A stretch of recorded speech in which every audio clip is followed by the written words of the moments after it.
What's up, YouTube? It's your boy. I am Alex White, back at it again, and I wanted to. I unfortunately I deleted my original review of Ironheart, and now I gotta make another one of the first episode. And I have a notebook, so I've written down some of the things that I like and dislike. So, and also be going over that in the episode, or in this episode. But let me get to the page with written stuff I like. And to be honest, in the first episode, there's not a lot of things in the first episode that I liked, and the fact that I had to watch it over again. Um, but I will go over the things that I dislike.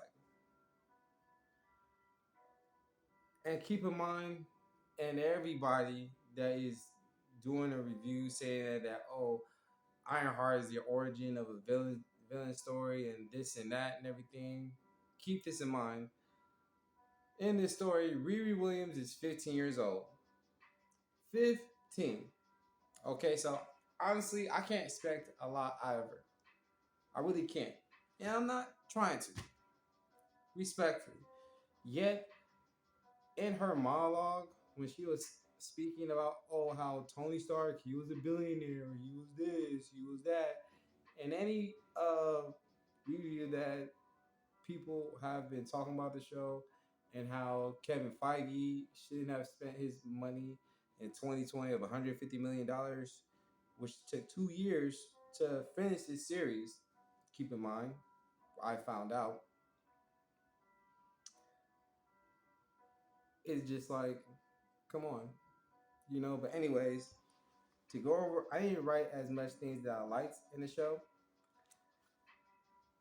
but the things that I disliked, the first thing I disliked in this series is like on the first like I'm gonna say 30 seconds, but 15 to 20 seconds when they're showing the back the flashback. I'm about to say back flash or something, but flashback of Riri Williams and um I'm forgetting her name again. Natalie.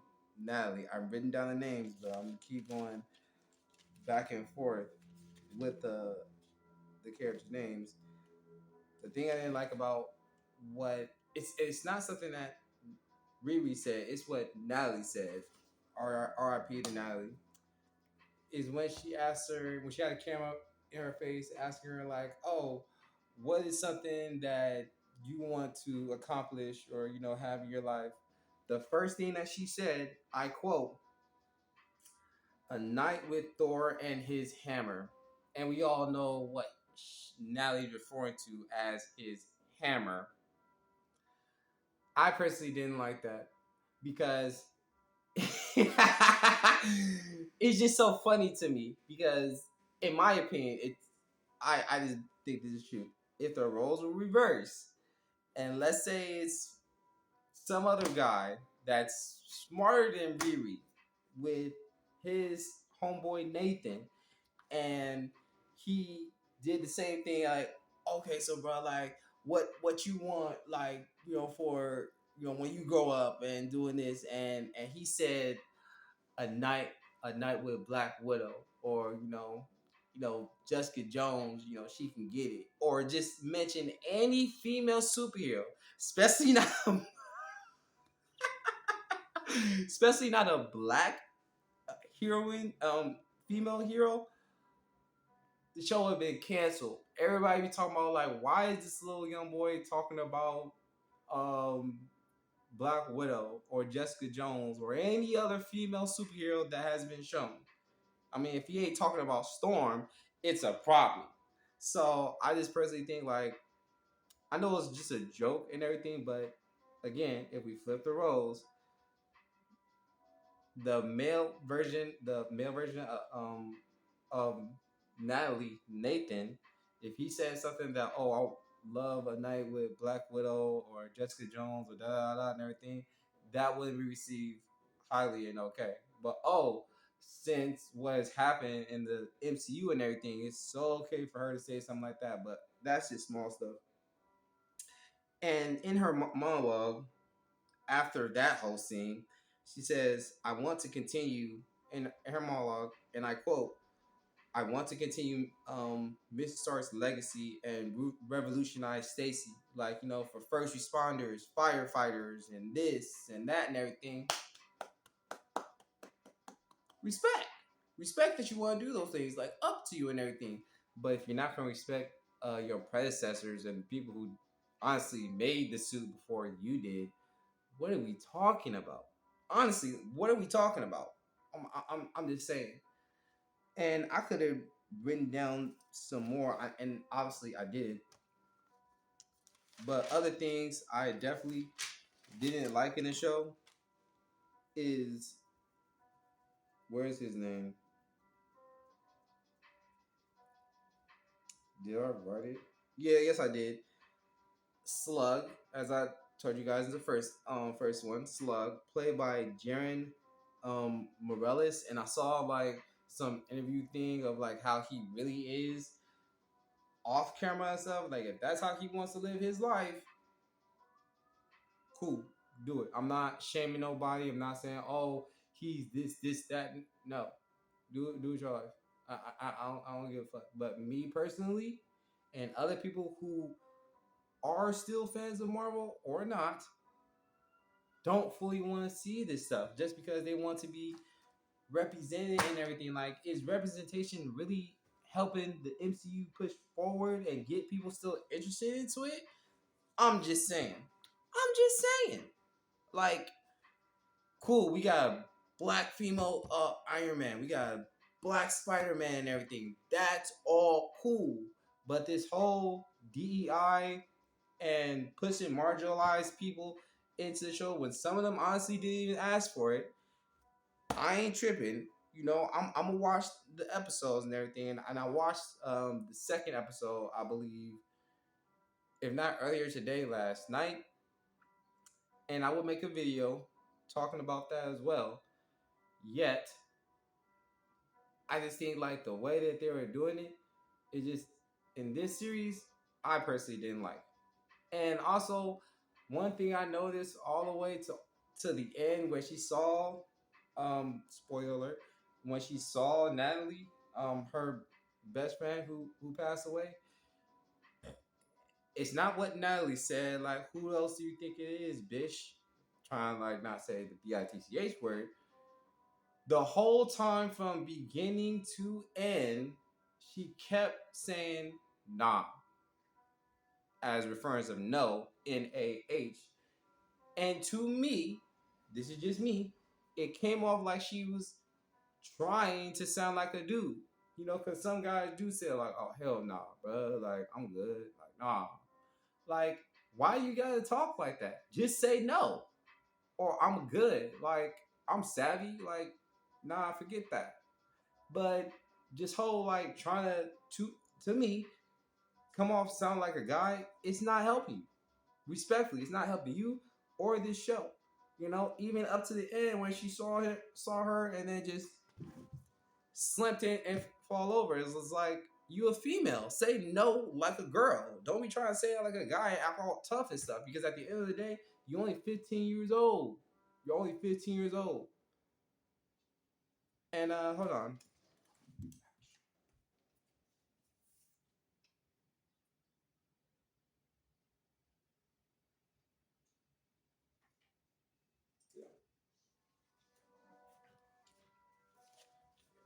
Sorry about that. I had to start the music and play something else I can have on the channel.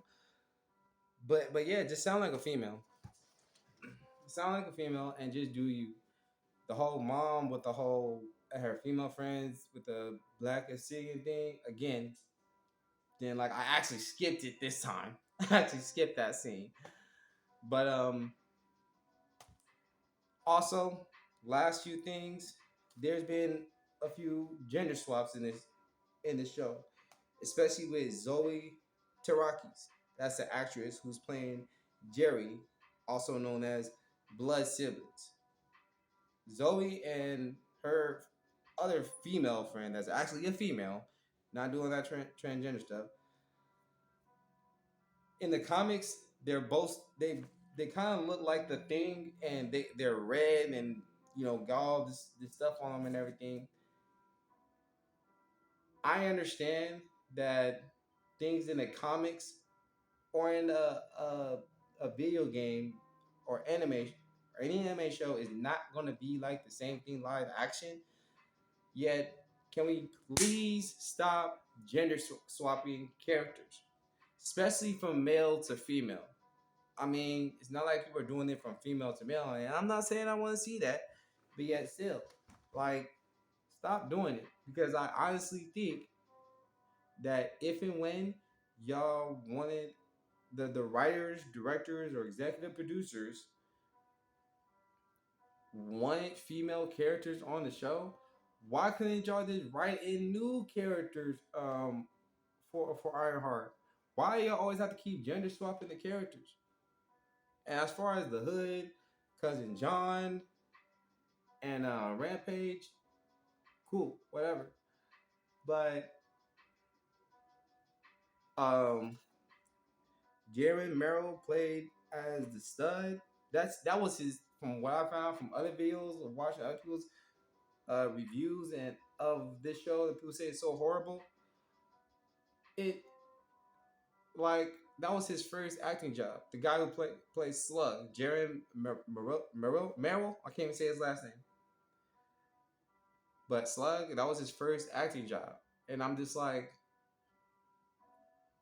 again, not everybody's into the whole drag queen transgender stuff.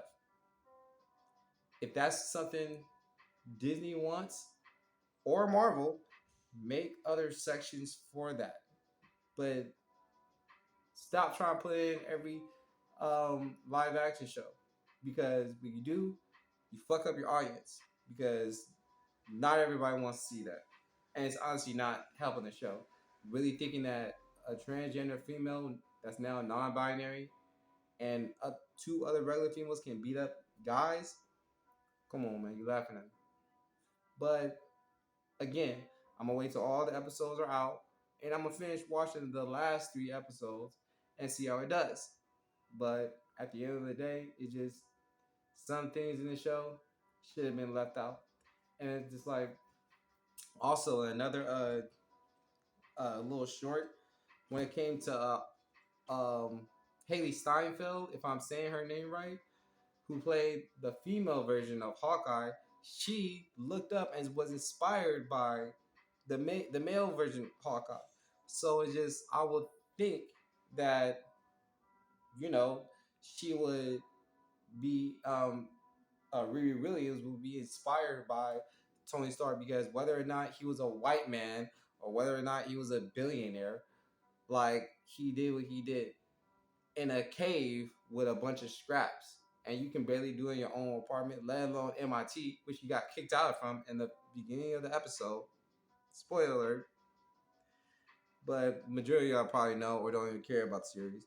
Yet at the end of the day, it's just like, some people say there was no connection and this and that and everything, but the PTSD part, or the flashbacks, I'm like, you saying PTSD, the flashbacks, I did think explain more about the show and Riri Williams, about her stepdad and her best friend, and Xavier, played by, I can't see nowadays, played by Matthew Elam. That's not he when he gave when Xavier, played by Matthew Elam, gave Riri Williams that cassette tape, that he's not trying to flirt with her, and he wasn't trying to holler at her. That's that's Riri Williams' stepbrother. Okay, so for ones who out there who have 200K, 204,000 subscribers, you don't even know what the fuck you're talking about. That's her stepbrother. So cut it with that. And it's like, if you're going, I don't know everything about this show and everything, but if you are going to talk your shit about this show, know what the fuck you're talking about. And it just, I just hope like when I do get to the fourth, fifth, and sixth episode, it's not as bad as it started. But that's all I gotta say about it. I hope you guys like, comment, and subscribe to the channel. And I will catch you guys later on today or tomorrow or whenever I do. We're Squad Gang Gang.